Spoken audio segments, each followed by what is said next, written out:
What's a secret you have sworn never to tell, but you'll gladly share anonymously on the internet? Story 1. I slept with a coworker of mine for a few months. She liked me because I was the quiet type, and I was pretty new to physical relationships at the time. It lasted for about 4 months, and then she became extremely distant, trying to get me removed from the division, Navy. Everyone sided with her since they all partied with her and seemed infatuated. Eventually, she got caught sleeping with a higher-ranking supervisor, and people finally backed off from me. She was later stationed on an aircraft carrier, where she got involved with a married chief and was ultimately discharged from the Navy because of it. This girl made my life miserable for 2 years. She never found out how she was caught sleeping with that married chief, nor did she suspect that her Facebook password was unbelievably easy to guess. Back when things were still good between us, she used to log into my computer when she came over, and her email would pop up on my Facebook when I logged in. One day, out of boredom and frustration, I accidentally guessed her password and logged into her account. I couldn't believe it. I snooped around and discovered how she truly felt about me, as well as messages exchanged between her and a guy 4 ranks higher. Out of sheer spite, I forwarded those messages to the guy's wife. He ended up getting kicked out and divorced. To this day, I still feel guilty, but I also felt like his wife had the right to know. Now, she's living with the supervisor she got caught with initially, and I haven't spoken to her since. I genuinely hope she's doing well, but I know if she ever found out what I did, she'd find a way to hurt me. I haven't been in a relationship since because I'm too scared of what might happen. Story 2. When I was 4, it first happened. My stepbrother, who was about 14 at the time, came into my room and started rubbing my back. Then he began kissing me. I didn't understand what was happening because I was too young to know any better. Eventually, he was naked, and I was undressed from the waist down. You can imagine what took place afterward. This wasn't just a one-time occurrence. It happened every night for 2 years. Then he got a girlfriend, and for about a month, everything seemed fine. But then my other stepbrother, who was 15, did the same thing. This continued until he graduated from high school. Now both of them are in the military. One of them is even a Marine. I have never had the courage to tell anyone. I guess sharing this here doesn't really count, but it's the closest I've come to speaking out. I'm 20 now and I still haven't told a soul, except for you. Story 3. My mom and dad were both previously married to other people during their younger years. They each had children with their former spouses. My mom had 2 daughters from her previous marriage. By the time I was born, my youngest half-sister was about 15, and the eldest was around 18. When I was 7 or 8, my parents split up. The reason? My dad admitted to having an inappropriate relationship with my now 25-year-old sister, his stepdaughter, who was married and had children of her own at the time. It gets worse. When I was around 20, my youngest sister, the one who wasn't involved with my dad, started speculating that he might be the biological father of at least one of my other sister's kids, one of my nieces. That would explain why he bought her a car when she turned 16. To sum it up, my dad cheated on my mom with her daughter, and I might have a half-niece sister. I don't visit home very often anymore. Story 4. I was in a long-term relationship with my ex-girlfriend for almost 8 years, and we even lived together. Toward the end, we had problems like any other couple, nothing that couldn't be fixed. But then my company hired a new girl, and we ended up sleeping together, and she got pregnant. I had to break up with my girlfriend, telling her that our problems were beyond repair, which was a lie because I still loved her and wanted to be with her. She never knew the real reason. I talked to the new girl, and we decided to have an abortion. The problem was that where we live, abortion is illegal. So we ended up going to a shady illegal clinic, if you could even call it that, and she had the procedure done. That's when the real problems began. The job wasn't done correctly, and she started experiencing severe health issues. That was 9 months ago, and she's still dealing with significant medical complications. We've spent a lot of money on private clinics and doctors. I've stayed with her through all of this because her health issues are partly my fault. After 9 months, she started developing feelings for me. She even says she loves me, but I don't feel the same. If I leave her now, she wouldn't be able to afford the medical expenses on her own. I'm only staying out of the small sense of responsibility I have left. Besides the 2 of us, nobody knows about this. The only thing I know for sure is that I'm still in love with my ex-girlfriend, and I want to be with her. She wants me back too. I feel completely stuck in this situation, and it's all my fault. I'm the worst person for making 2 women suffer like this. Story 5. One time in middle school, a bunch of guys from the swim team and I were staying over at a friend's house because we had a meet in the morning. Around 1 a.m., I went to the kitchen to get a glass of juice and saw the family dog scratching at the door, trying to get in. Wanting to be nice, I opened the door just a crack to let it in. What I saw next was something I didn't understand at the time. I accidentally caught a glimpse of my friend's mom using a very long, double-ended black dildo while pegging my friend's dad. The dog ran in and jumped on the bed, startling them. They looked toward the door, but luckily I only saw the whole thing through a mirror reflection, so they couldn't see me, just that someone had seen them. I quickly closed the door and ran back to my friend's room, pretending nothing had happened. 15 minutes later, the mom came into the bedroom wearing a bathrobe, awkwardly telling us, "Okay, boys, time to go to bed." She scanned our faces to figure out who had seen them, but I kept my expression completely neutral. Even on the 4-hour drive to the meet the next day, I acted like nothing had happened. I never told my friend or anyone else what I saw because my friend was a hardcore, naive Christian, and I knew it would completely mess with his mind. Story 6. A few years ago, my great-aunt was involved in a terrible car accident when someone in a PT Cruiser rear-ended her at 98 miles per hour. Her car flipped and caught fire. We were all told that she died on impact. The day after her death, I was in my PE class, feeling extremely depressed. That side of my family never really cared for me, but she was one of the few who treated me with compassion, care, and love. I overheard my coach talking to 2 other coaches saying, "You guys heard about that terrible accident yesterday morning on highway?" "Yeah, well, my wife's boss was there. It was horrible. He saw the woman burning alive, trying to put out the fire. People tried to pull her out or put the flames out, but it was just too intense." Hearing that, I started to panic and broke down crying. When the coach asked me what was wrong, I told him that she was my great aunt and that we had been told she died on impact. He excused me from the rest of the day. The only other person who knows the truth is my father. I told him when he picked me up from school that day. We decided to keep it from the rest of the family because it would completely devastate them to learn that she suffered. It actually feels good to finally get this off my chest. I've never told anyone else except my dad. Story 7. I was at a party once with a group of people I only knew from school. A bunch of these guys were getting really hammered and acting obnoxious. They pulled out a beer bong and started chugging beers. Suddenly, this guy named Tim, standing next to me, turned around and peed into a Dixie cup. I couldn't believe it. As we stood there, watching the others take turns with the beer bong, I impulsively grabbed the cup of pee and casually poured it into the beer bong as if nothing was wrong. My friends, who were standing around me, were completely shocked. We all froze for a moment to see if anyone else noticed, but no one did. We collectively held our breaths as the next guy stepped up to the bong and downed it like a champ. We started cheering, and somehow the guy never suspected a thing. Turns out, Natty Ice really does taste like piss. Story 8. I was born in England but raised in Colombia. During high school, I met this gorgeous Colombian girl. She was 16 and I was 17. We dated for a while, and she always told me to pretend to be just a classmate if her dad came home.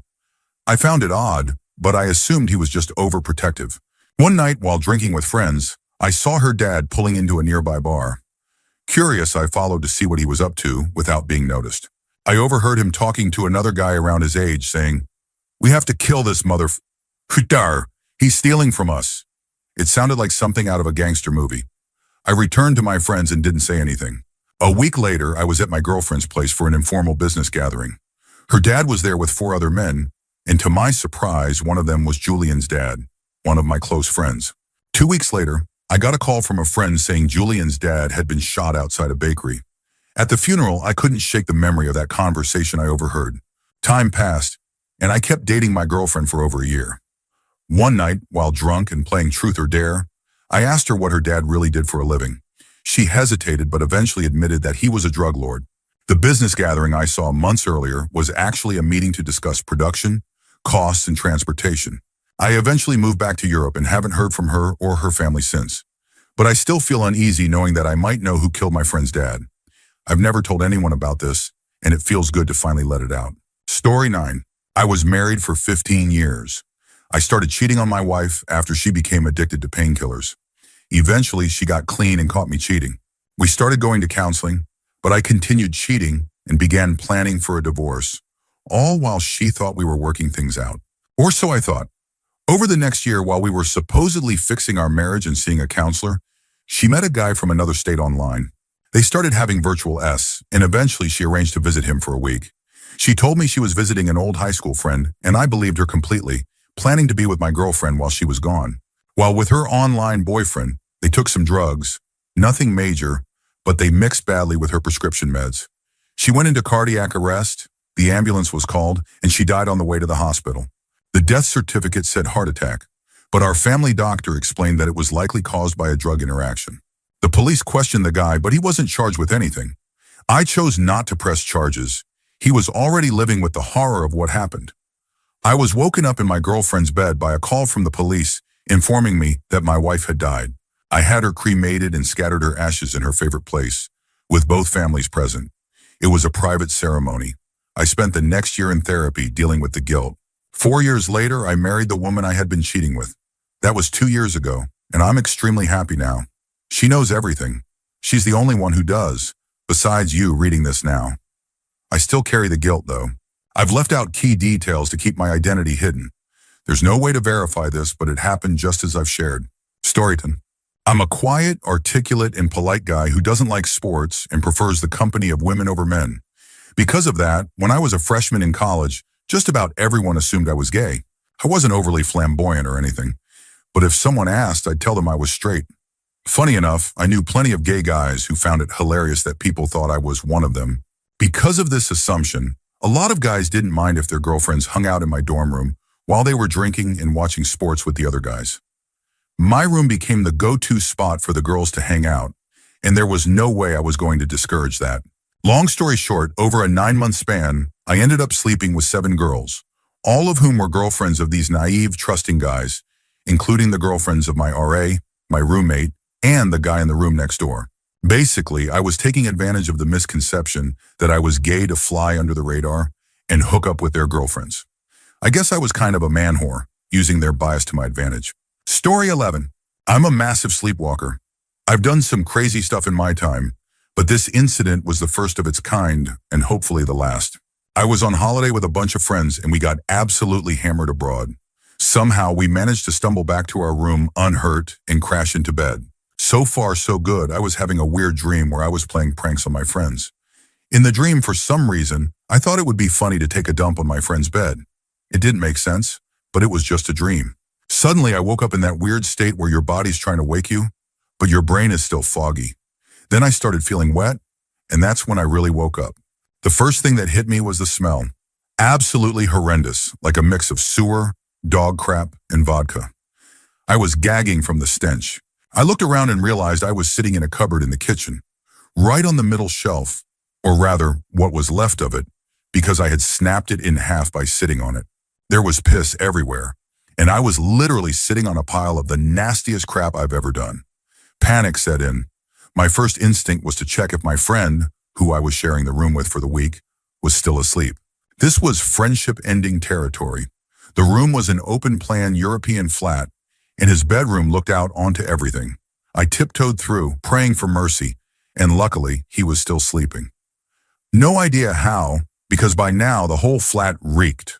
I rushed back, grabbed a couple of toilet rolls, and started frantically scooping up the mess. I knew I was on borrowed time. No one could sleep through that stench for long. Eventually, I got it mostly cleaned up, but the crap had managed to seep under the cupboard. There I was, lifting this massive piece of furniture to wipe up the mess, feeling like the biggest idiot on earth. Then it hit me. I had to fix the broken shelf, which was still smeared with crap, or the hotel would charge me. Somehow I managed to balance the shelf pieces together, close the doors, and lock the cupboard. On the verge of tears, I crawled back into bed. Miraculously, my friend never found out, and the hotel never said a word. But I swear I will never forget that nightmare. Story 12. This story is known only to me. The 5 friends I experienced it with, my girlfriend, my mom, were close. And now, to you. 5 friends and I set out on an adventure to see a concert. The concert was in one city, but since we had about a day to kill, we decided to hit up a big city an hour away. None of us are from big cities, so we thought it would be a good opportunity to stretch our legs, have some beers, relax in a nice hotel room, and maybe play some cards. Here's what actually happened. We ended up buying 90 beers, staying in one of the nicest hotels I've ever seen, and playing the most messed up drinking game imaginable. This led to the idea of getting some of our younger friends into a strip club. That plan didn't work out, so someone suggested bringing the strippers to us. Cue Craigslist. We found a decent-looking stripper named Nancy. Everyone agreed, we made the call, and then the waiting began. Keep in mind, we were all completely wasted. At the time, I was in a relationship, so I decided to skip out on the stripper experience and hit up a bar to meet some locals for an hour. Just as I was getting up to leave, there was a knock at the door. I opened it, and the sight I saw left me speechless. First, a tiny overweight girl walked in, followed by a 6-foot-tall woman with a hair lip. The shorter one was nearly a midget, probably weighing around 130 pounds. As they walked in, I turned to my friends, and their disappointed faces said it all. As I walked out, I heard one of the women say, "So, which one of you boys is the 19-year-old?" As soon as I got into the hallway, I collapsed on the floor laughing. After a smoke, I realized this was too funny to miss and went back inside. When I returned, I opened the door to find the midget, completely naked, riding one of my buddies on a table. James Brown was playing on a laptop in the background, and one of my friends was chatting up the lady pimp. I sat down and decided to DJ the Weird Dry Humping Fest, playing more James Brown tracks. The midget stripper bounced on everyone in the room except me. I started talking to the lady pimp, getting to know her and asking what it's like to be in her line of work. She was actually pretty chill. Then in my drunken state, I decided I wanted some drugs for the concert and asked if she could help. She made a phone call and told me it would be $80. I asked for collateral and she said, "I'll leave Nancy." Drunk brain, great, score, drugs. About 20 minutes later, Nancy started telling us how she had only met the lady pimp about an hour before showing up. Apparently, the lady pimp gave her crack to smoke, and Nancy had no idea who she was. To top it off, Nancy admitted she had run away from home and was only 18. We all freaked out, realizing we were $200 down for the stripper and $80 down for drugs that never arrived. Nancy's story was actually pretty sad, but at that moment, we were too drunk and angry at ourselves for being so gullible. We ended up getting into a huge fight among ourselves and stayed up until 4 a.m., discussing life on a surprisingly deep level. The hangover the next day was brutal, and all I wanted was to go home and see my girlfriend. Luckily, when I finally told her, she just laughed and called us idiots. Looking back, it's one of those stories that seems too ridiculous to be true. We're all down-to-earth students, and if you met us, you'd never think we'd be capable of getting into something like that. Lesson learned, I guess. Story 13. My girlfriend's father is a Baptist minister, one of those stereotypical bigoted types who believes that fags are going to hell. Even though my girlfriend and I have lived together for a few years, he has no idea that I'm gay and she's bi. We've been friends for a long time, so he just assumes we're roommates. We rarely see him, and she doesn't want to deal with his reaction if he finds out. Sometimes he asks her to help out with church functions, and I go along to make it easier on her. Last year, during a big Easter event, a group near us started discussing marriage equality. Her father jumped right in, spewing hateful rhetoric about how homosexuality is unnatural and wicked. All that garbage we've heard a million times. I was furious but bit my tongue for her sake. Afterward, while we were putting stuff away in his office, I impulsively grabbed his big cross from the desk. My girlfriend saw me holding it, and I quickly told her I needed to use the restroom. Once I was in a stall, I masturbated with the cross. I was so angry that it felt almost cathartic to defile something that meant so much to him. When I was done, I cleaned up, put the cross back in his office, and left. Since then, every time my girlfriend has been roped into helping at the church, I go along and pick another of his personal items to defile. We laugh about it every time. It's our little revenge against his hateful beliefs. Story 14. I'll never tell my cat's original owner that he's been found. When I first took him to the vet, they scanned his microchip and gave me the number in the website to contact the owners. They even gave me a brochure with pictures of sad, crying children, telling me that some kid was probably missing their cat. But when I found him, he had a thick copper cable wrapped around his neck as a collar. He could barely meow, and there was a deep indentation around his neck that took months to heal. Why would anyone do that? You can buy a breakaway collar for less than $2. On top of that, he had a clipped ear, indicating he'd been trapped and neutered by someone else while roaming unsupervised. The vet tried to convince me that shelters sometimes clip kittens' ears before sending them to loving families, but I didn't buy it. Screw that. This cat is mine now. He's safe, happy, and well cared for, and I'm never giving him back to whoever let him get treated that way. Story 15. When I was in junior high, my family was being hunted by an organized crime group. Because of that, I had to come straight home after school every day. I would sit on the couch watching after-school TV with a sawed-off 12-gauge shotgun in my lap. Eventually, I was pulled out of school entirely, and we went into hiding. We always parked in underground garages and used rented cars to move around. I remember one terrifying moment when my brother, trying to be funny, pretended to break in through the front door. I almost shot him through the door before realizing it was just him. The police showed me countless photos to see if I could identify anyone who might have been following us. Much later, my father passed away because a doctor prescribed two incompatible medications. There was no investigation or malpractice suit, and I was told not to look into it. I've never been able to talk about any of this with anyone. Story 16. I believe that my ex-girlfriend's husband killed her. I'll try to keep it short. We were each other's first loves, dated from 15 to 21 years old. It was a passionate but toxic relationship. She had severe mental health issues, anorexia, bulimia, and other problems. We were in an abusive relationship. She would sometimes try to provoke me into hitting her. It was seriously messed up. Eventually it ended. I always loved her and missed her, but I wouldn't go near her again after I grew out of the issues that led me to that relationship. Fast forward 10 years. I was back in my hometown for Christmas and ran into her at the grocery store. We walked to her car together. It was awkward. She laughed nervously and admitted, "I'm still crazy. I'm in a horrible marriage." I told her to leave and start over. She got serious and said, "If I tried to leave, he would kill me." I left feeling sorry for her, but also relieved not to be with her anymore. Last year, 5 years after that encounter, I heard she had died. I reached out to a family member to pay my respects and learn what happened. Her sister broke down when she realized it was me. She told me that my ex used to have unexplained broken bones and other signs of domestic abuse. She said, "I'm sure he killed her." I asked why, and she explained that a month before her death, my ex had told her, in a semi-joking way, "I'd never kill myself, so be suspicious if I do." The case was never investigated, and her body was cremated. She's gone now. I ended up writing a letter to the town's chief of police, telling him to be suspicious if the guy's current wife ever ends up hurt or dead. I have a great life now, a loving family, and I'm happy, but part of me feels guilty, like I could have saved her. I think about it every day, and I feel terrible for understanding, on some level, how someone could be pushed to that point. I still silently apologize to her for not doing more. Story 17. This is the most terrible thing I've ever done, and no one knows about it. When I was in second grade, I used to take a shortcut home with two of my friends, Henry and Freddie. We would climb over a chain-link fence at the back of the school field and cut through the backyard of an abandoned house to get home. The yard was full of sagebrush, tumbleweeds, and trash stuck in the brush. One day, one of them, I can't remember which, they're twins, found a lighter. Being young and dumb, we decided to set an empty Doritos bag on fire. That wasn't enough, so we started burning other things too, until we somehow managed to start a bonfire with flames taller than us. As if burning down an empty lot wasn't bad enough, an elderly blind man came out of the old shack, waving his white cane.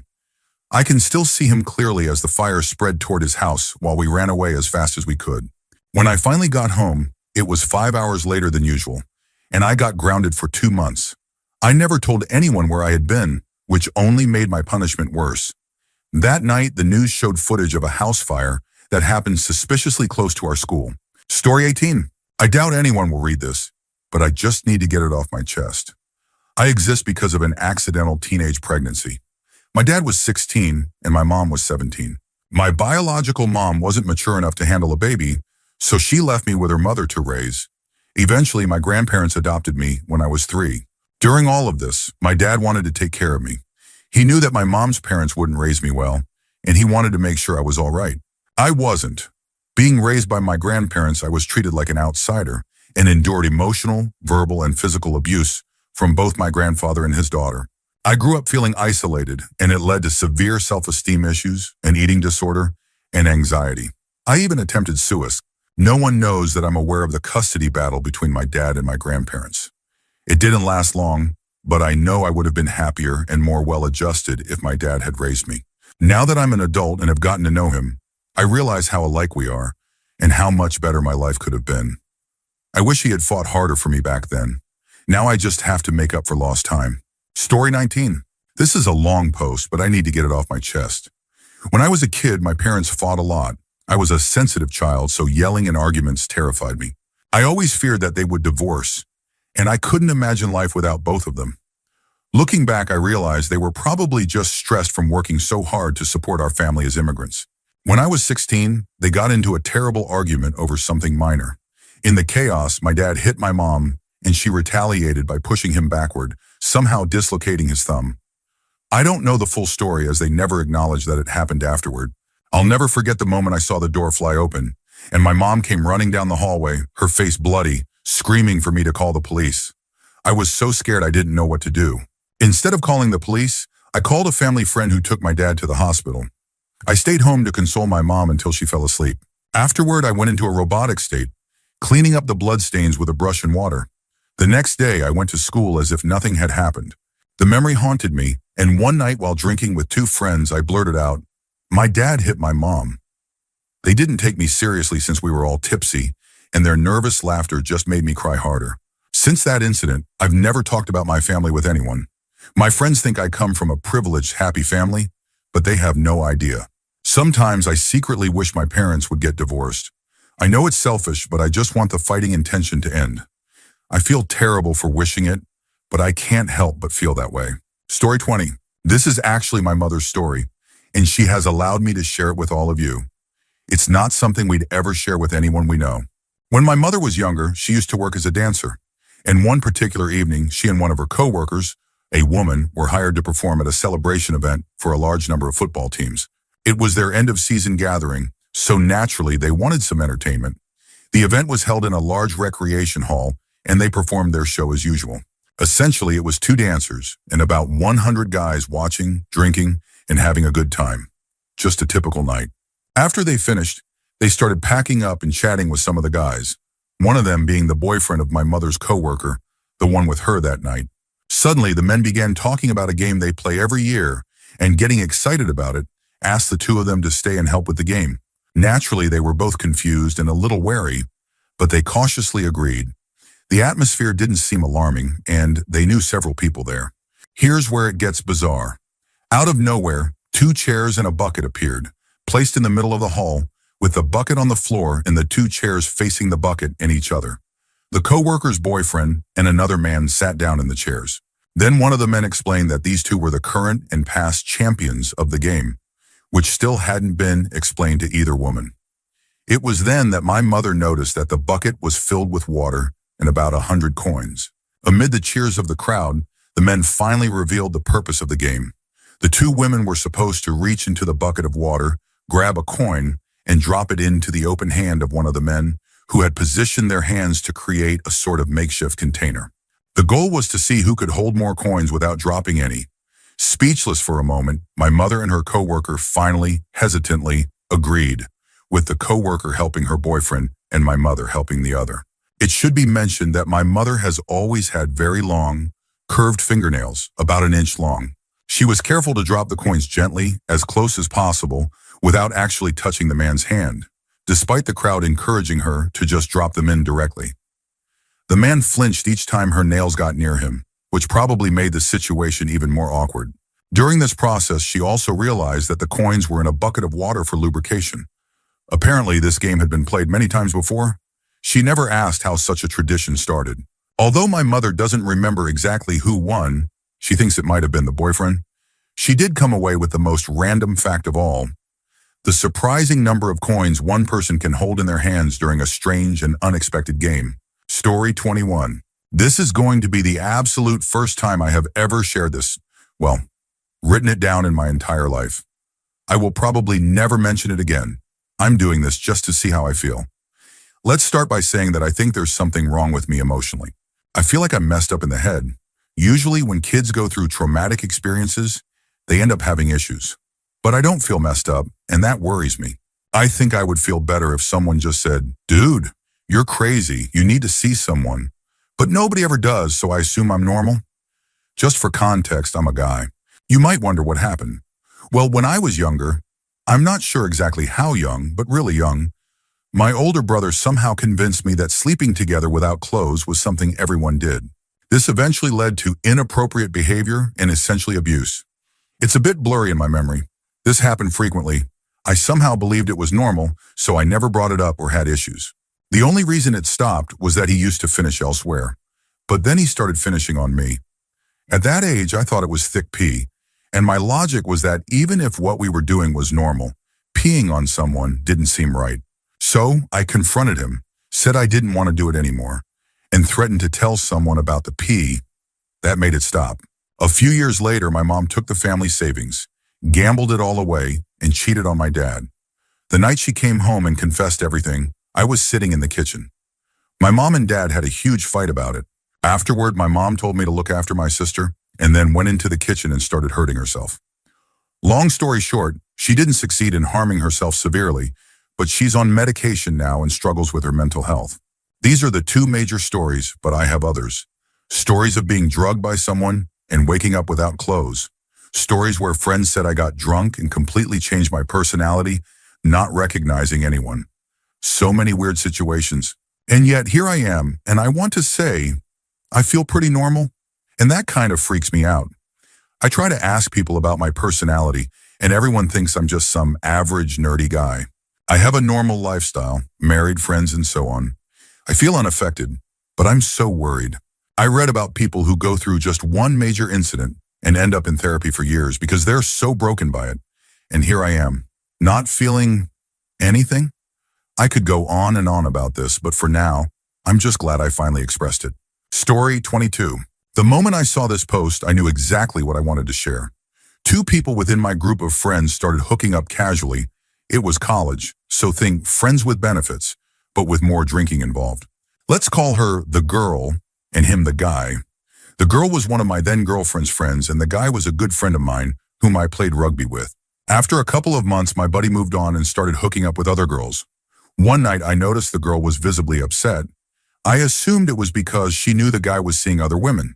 Later that night, she got drunk and confessed to me that the guy had gotten her pregnant. She said she knew he didn't care about her, and she had an abortion without telling anyone, except her mom, who had recently disowned her. I tried to comfort her and offered the best advice I could, suggesting she seek professional help or counseling. She made me promise not to tell anyone, especially my girlfriend or the guy. It's been 5 years since that night. She moved out of state, but I still see my rugby buddy often. I've never told him. It's been a heavy burden, and it feels good to finally share it with someone. Story 23. When I was a kid, about 7 years old at the time, I had a Superman badge. One of those you get with your birthday cards. It's hard for me to remember all the details, but I remember having a friend over from school, and we were playing superheroes or something like that, wearing our birthday badges that we had collected that year. I was just a typical, thoughtless kid back then and didn't let my younger brother play with us because I wanted to have private superhero time with my school friend. My brother was about 4 or 5 at the time. After a while, we went back inside after leaping around the backyard with pillowcase capes and invisible force fields, and we played some Nintendo 64 for about an hour. We had left our superhero costumes and badges outside. I remember my mom coming in and asking where Darren was, my brother, and I just shrugged and said, I don't know. The next thing I knew, I heard the most blood-curdling scream I've ever heard in my life. My friend and I dropped our N64 controllers and ran outside.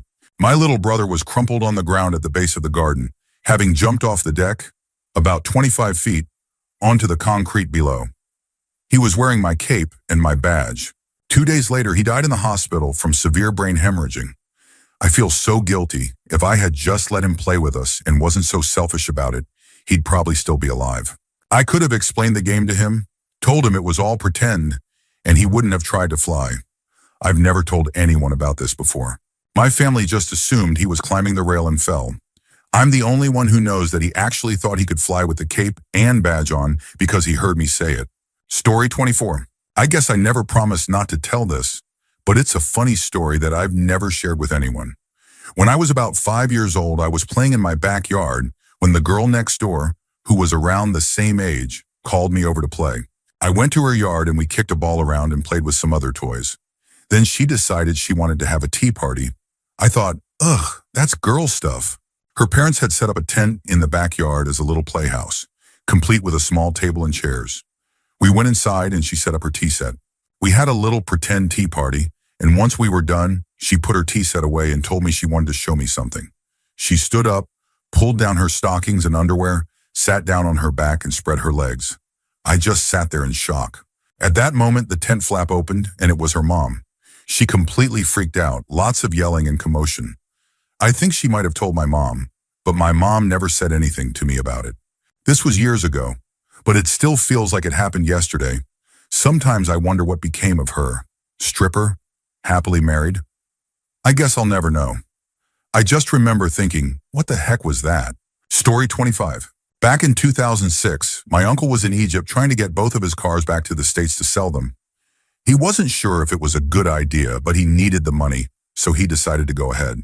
One day, while discussing the situation with his friend at a coffee shop, a random guy overheard the conversation and offered to help. 2 weeks later, my uncle returned to the States. Usually the cars would have been shipped by then, but nothing arrived. When we asked him about it, he said he had already sold them. A few days later, while I was helping him with something at his house, he confessed that he never actually sold the cars. It turns out that the guy who overheard him at the coffee shop was Israeli and called his friends to assist him.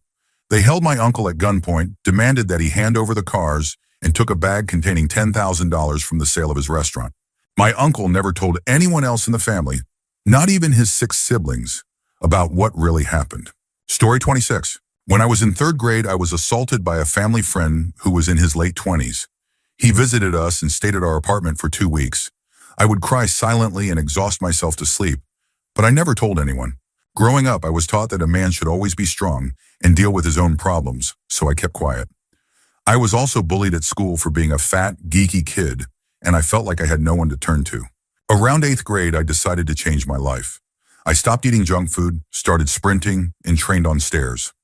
I also began studying human physiology, vital points, nerve bundles, and picked up some basic martial arts moves from the internet. During high school, I had a few chances to be intimate with girls, but I couldn't perform. I broke down once and cried in front of a girl, but I couldn't explain why. She introduced me to her friend, who then confided in me that she was being abused by her biological father whenever her mom and little sister were out of town. He threatened to hurt her sister if she spoke up. For the first time, I felt like I could open up and share my own story. We skipped school to practice self-defense and support each other. Eventually, I went to college out of state, while she stayed local to protect her sister. One autumn break, I visited family and found out that the man who assaulted me years ago was visiting too.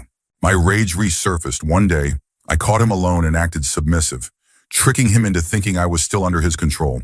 When he tried to make a move, I bit down on him and lost control. I don't remember much, but he ended up paralyzed from the waist down, claiming it was a freak accident. I called my friend and told her what I did. She was shocked, but gradually accepted it. A few months later, her father tried to assault her again. This time she fought back, and when he threatened to harm her sister, she snapped and suffocated him with a pillow after he collapsed from a heart attack. After the funeral, she told me that while she knew I meant well, she felt I had made her a murderer and never wanted to see or hear from me again. I respected her wishes but spiraled into heavy drinking and drugs during college. I nearly failed a semester but managed to get back on track. Now at 23, I have a decent paying job, but I still spend a lot on substances. I'm not suicidal, but nothing feels as satisfying as the revenge I took. My ambitions, career goals, relationships, they all feel pointless. I just don't know where to go from here. Story 27. Back in high school, there was this cute classmate of mine who had a noticeable issue with odor. It was as if she ran marathons every day without ever showering. The other guys constantly complained about the smell, yet they still wanted to get with her because of her impressive figure. One day, I had to arrive at school really early, around 5 a.m., to practice on the new Yamaha keyboard the school had purchased. I planned to use it in the upcoming play instead of my old one. When I got there, I noticed the gym lights were on and heard some noise. Curious, I went to check it out. I cracked the door open and saw about a dozen male students from the inter-school soccer league with the girl and her friend. It became apparent that she had been involved with numerous guys, multiple times a week. Afterwards, she would just get dressed and go to class like nothing had happened. I stayed for a few seconds, mostly because I was in shock. This was back in the pre-internet days in a conservative community where people rarely talked about S, let alone openly engage in it. The looks of satisfaction on both of their faces still haunt me a bit. As I got older, I realized how surreal the whole situation was. Fast forward to now, she's the new team manager at my company, and I report directly to her. My annual performance review is coming up, and the irony isn't lost on me. Story 28. I'm not sure how to start. This is more of a confession of many secrets, I guess. I regularly experience severe depression, sometimes even suicidal thoughts. Whenever I'm near a bridge or a tall building, I have to step away from the edge to stop myself from jumping. The only thing that truly makes me happy is music, but my parents often take away my iPod for the smallest reasons. On top of that, I have sensitive ears, and my iPod volume gives me tinnitus because I can't seem to get it quiet enough. I don't have many friends, and my family life is pretty dysfunctional. I've never been in a relationship. I'm essentially addicted to sugar and the internet.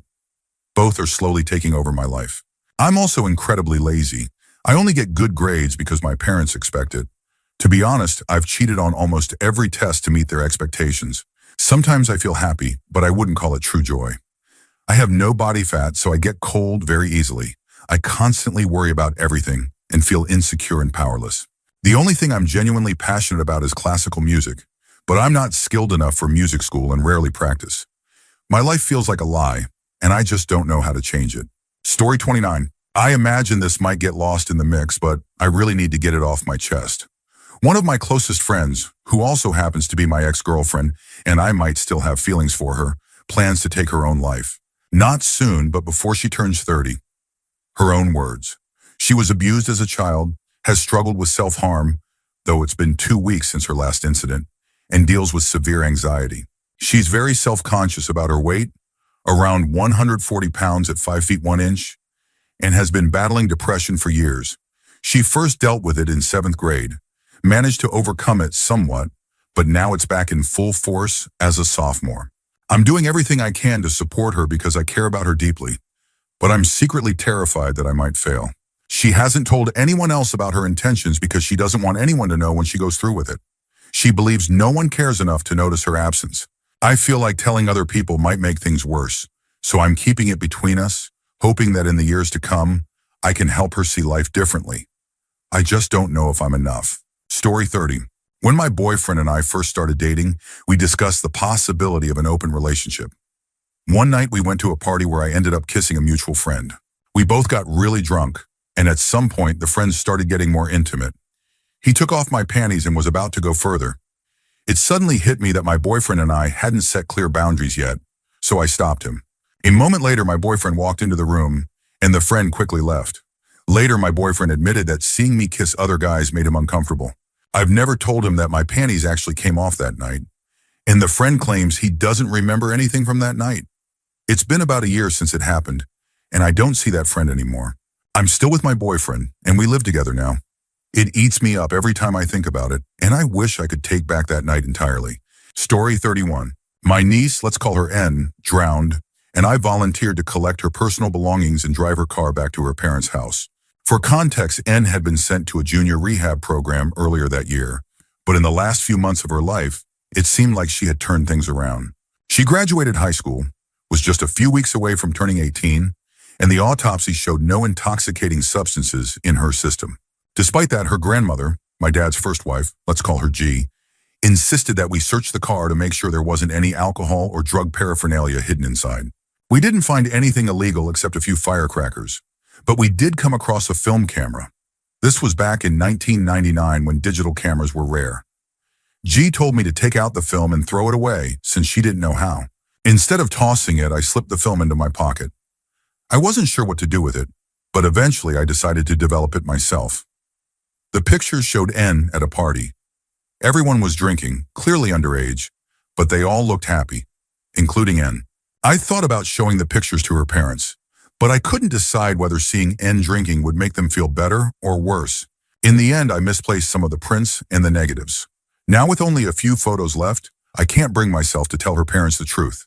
It just doesn't seem right when I don't even have all the pictures anymore. Story 32. My wife and I have, or had, a theoretically open relationship. The idea was that if either of us developed feelings for someone else, we wouldn't deny it. Not just casual hookups, but something deeper, where the other person genuinely meant something. It was mostly theoretical because neither of us is particularly outgoing or actively looking. Then unexpectedly, I met someone and developed strong feelings for her. Best I could tell, the feelings were mutual. I stayed honest with my wife throughout, and to my surprise, she remained true to her convictions. She even helped me plan dates with this new person. After those dates, my wife would want to hear all the details, and it turned out that hearing about it actually excited her. I realized that her supposedly low S drive was more about finding the right kind of stimulation, and hearing those stories was a big part of it. Things eventually became awkward between me and the other woman. I guess girlfriend would be the right term, but it felt more significant than that. We're still friends, though there was a rough patch for a while. Meanwhile, my wife kept encouraging me to reconcile with her and continue the relationship. Now my wife is pregnant, and her already low S drive has hit new lows. Oddly enough, she keeps bringing up my friend, almost as if she wants to outsource intimacy while she's not in the mood. I'm honestly conflicted. My wife insists that we can't ever tell anyone else about this, but at the same time, she really wants me to pursue the relationship with my friend. It doesn't seem fair to my friend, who's at a different stage in her life now and looking for stability. I love both of these women deeply.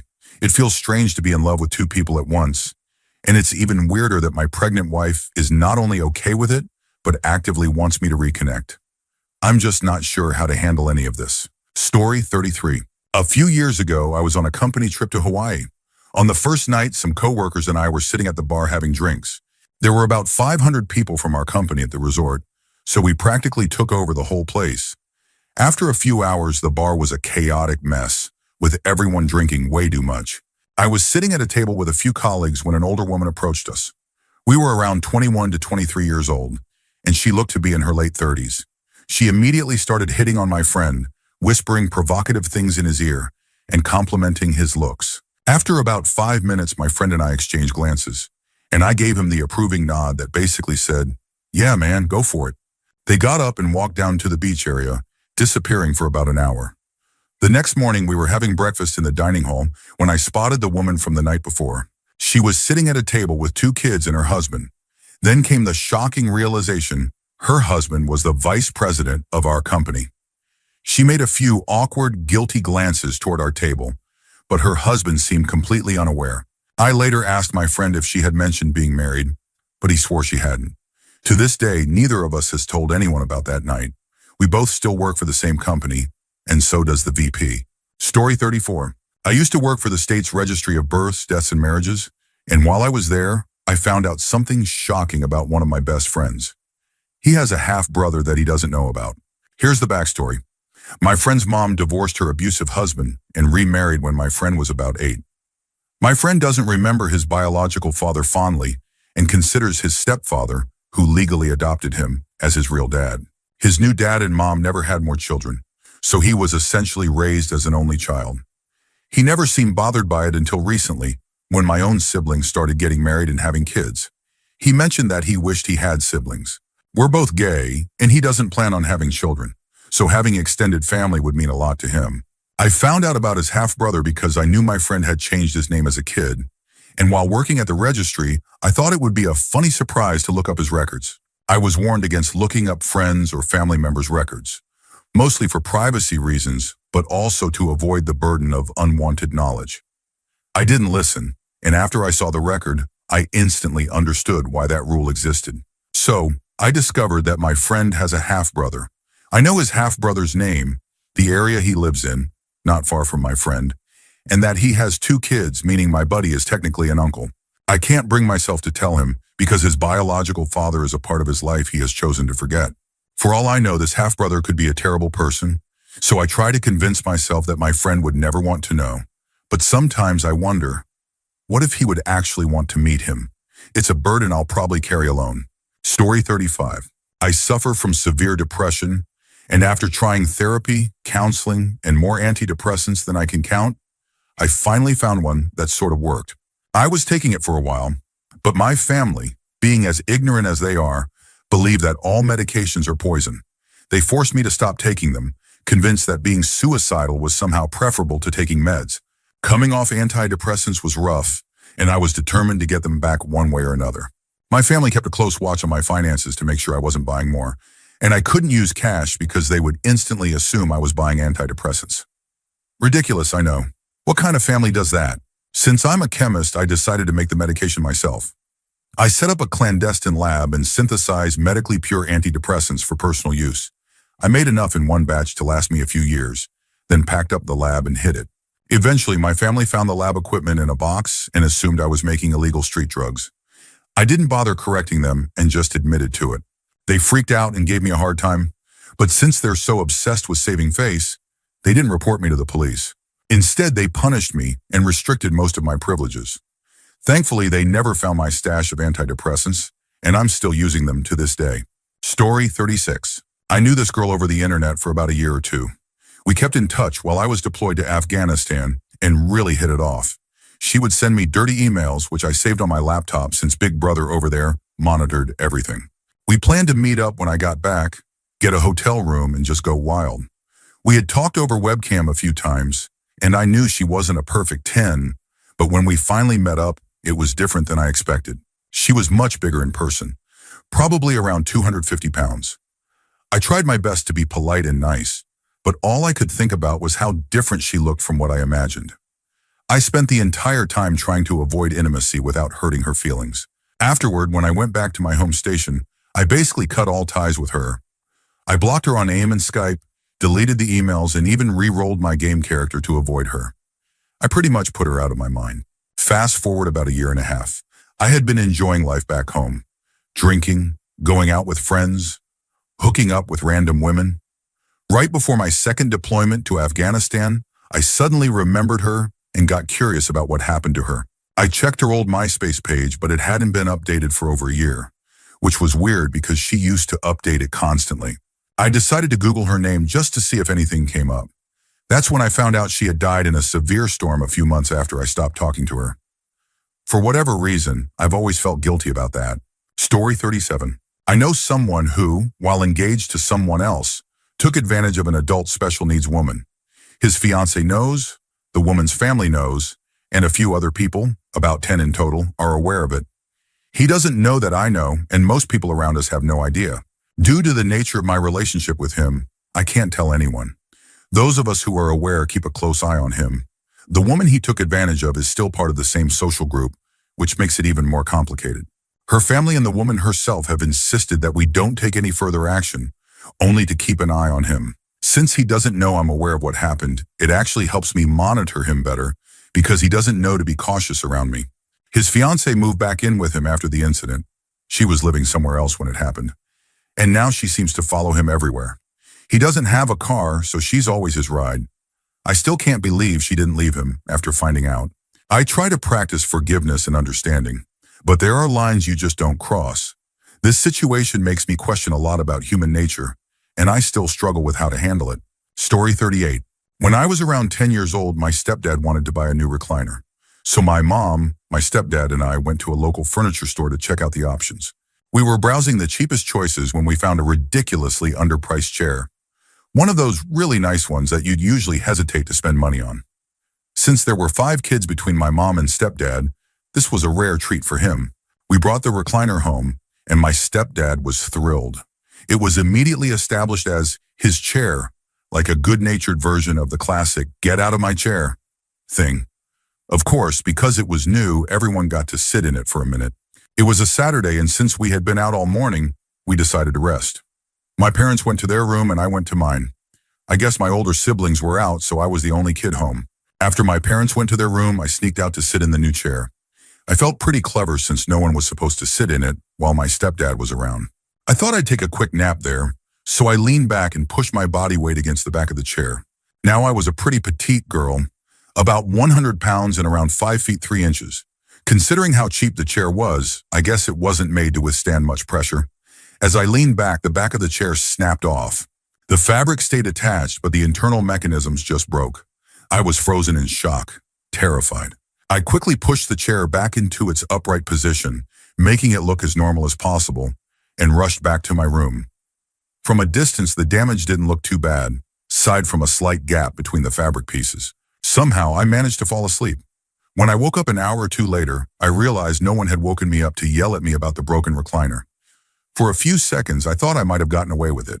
Then I started to panic, thinking maybe my parents were just waiting for me to wake up to confront me or were planning some kind of punishment. When I finally left my room, I walked into the living room and did a double take. There was my stepdad sitting in his old recliner, while the new chair was lying flat on its back in the middle of the room. My stepdad just sat there silently, and I couldn't help but give him a look that said, "What did you do?" To this day, I have no idea how I kept a straight face. I can only imagine the moment when his 6-foot frame toppled backward out of the new chair. The way he just sat there, defeated in his old recliner. It's still one of the funniest things I've ever witnessed. Story 39. I fell in love with my best friend, a woman, who has been dating an old college buddy of mine for the past 5 years. We always clicked because it was purely platonic at first. We just understood each other completely, almost like soulmates but with different anatomies. I thought my feelings were one-sided, so I kept them buried until one night when she admitted that she was in love with me too. That night we hooked up, and it was the only time in my life, despite having been with dozens of other partners and having 2 long-term relationships, that I ever truly felt like I was making love to someone. We spent the whole night talking, like we were getting to know each other for the first time. We made a pact that night to wait at least a year after she broke up with my buddy before pursuing anything serious to give him time to heal. But here we are, a year later, and she's still with him. I wake up every day feeling the same combination of despair, anger, and guilt. She made her choice to stay with him, even though he's honestly kind of a useless, unmotivated guy. The reasons she gave for staying wouldn't make sense to anyone, including me. I can't hang out with my old friends anymore because it just feels wrong. I want to be happy, but I can't shake the guilt of wanting her when it would hurt my friend. I know I sound selfish, but I've never loved anyone the way I love her, and it just feels like the universe played a cruel joke on me. There, I said it. I fell in love in the worst possible way. Story 40. Last summer, I was making money as a pot dealer. I wasn't a big-time dealer or anything, but I had a steady customer base. One night, I met this guy at a party who offered to sell me a pound of weed for $1,500. I didn't know him well, but I knew a lot of other people at the party, so I figured he was trustworthy. I convinced a friend to pitch in $400, and the 2 of us met the guy at a Fred Meyer parking lot. We got into his Ford Explorer, and everything seemed cool at first. Just a friendly conversation with the driver. Suddenly, the car sped up to about 45 miles per hour down a residential street, and that's when things went bad. A guy popped up from behind the back seat with a knife and started slashing at us. My friend got the worst of it, but I ended up with a deep stab wound on my hand that required stitches. We were robbed of $1,100, a massive loss for a kid who had just finished his senior year of high school.